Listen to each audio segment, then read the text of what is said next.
Masters of their domain, the Reds revelling in their 7th straight win at home. High March is a place where we are not going to lose, and I think everyone is aware of it now, and maybe also a little bit scared. Robbie Cornthwaite missed recovery with a hamstring strain, which could keep him out of next week's match against Melbourne Heart. Last night's victims, North Queensland Fury. Just 5 minutes in and Marcus Flores stunned the visitors with a powerful right foot finish. Flores with one of the easiest finishes he'll ever get. A goal fest looked ominous with Sergio Van Dijk heading home just 11 minutes later. 2-0 to the Reds already inside 16 minutes.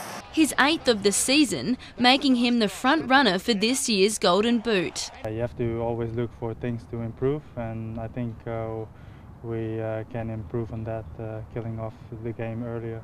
The Reds are just 4 points shy of the table-topping Brisbane Roar, yet concede there's a bigger margin between the teams on the pitch. We prefer to stay close to them and develop ourselves, and maybe at the end of the season or maybe in the finals we can join them at the same level, but at the moment they are better than us. Sophie Torber for Sports Tonight.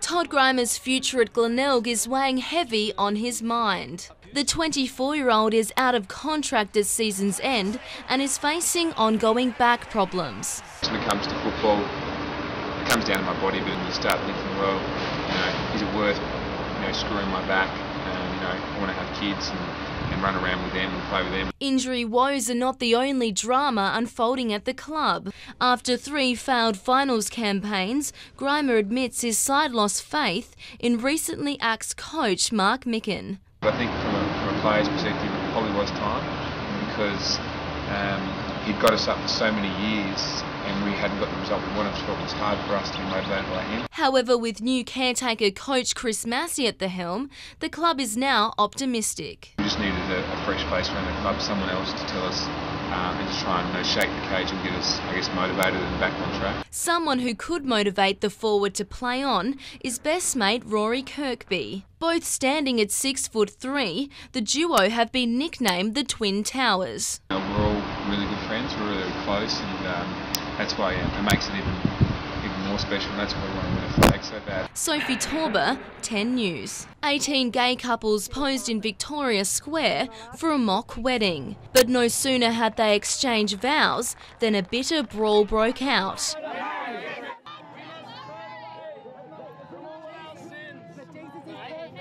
Members of Adelaide's anti-gay street church upstaging the peaceful protest, even setting up a human barricade to try to stop the rally proceeding to Parliament House.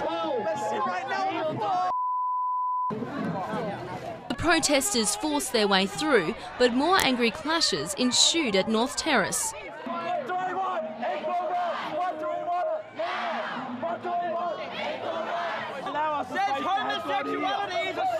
This woman claims she was ripped out of her wheelchair. Police called in to disperse the crowd.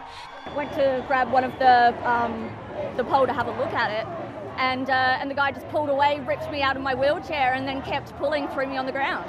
Uniting Minister Sue Wickham tried to diffuse the tension. Sin is anything that separates you from the love of God. Would you agree with me? No, sin is transgression against God's law, the Bible says. No. Now, no Christian in his world would ever turn around and even start a fracas like this. Sophie Torber, 10 News. You could have cut the tension with a knife. It was like watching a grand final, to be honest. At home in Adelaide, Michael Weldon's housemates and friends were hungry for victory. It wasn't easy from the start, and he really dug in deep. He put his head over the bowl a fair bit, I think, in terms of what he did in the kitchen. Judges served up a chilling final challenge, finalists facing a frosty encounter with the toughest dish from one of the world's most renowned restaurants, a snowman. Frosty. It was like having a kick after the siren to, kick that winning dish through the goal. But Michael's snowman hit the post. Mother of 3, Kate Brax, triumphant at the final siren. A 9 out of 10. Kate, you are Australia's MasterChef for 2011.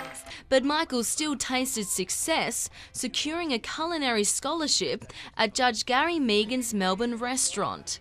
It was always the fun thing I did when I got home. It was always a hobby, and I guess now it's turned into not more than a hobby. It's going to be a career, so it's kind of cool. I think Michael's really the winner of the night.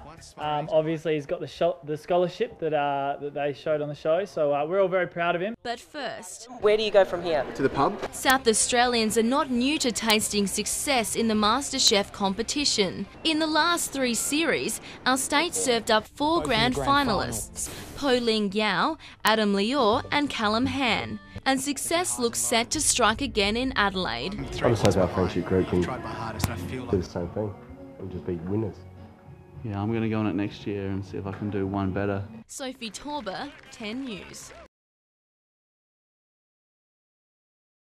Nowhere else in the nation are women happier or healthier than in Adelaide, at least according to a survey of 25,000 people by Women's Health magazine. I think that could be quite correct, actually. They are very happy, quite contented, a very easy lifestyle in Adelaide. Definitely, definitely. It's the best place to live in, I reckon, South Australia. Oh no, South Australia's a good place to live. Adelaide's a good place to live. But some men weren't convinced by the results. Well, we've got to live with them. Tasmanian women were the most depressed in the nation. The sun is a lifesaver in Queensland, where women have lower rates of heart disease.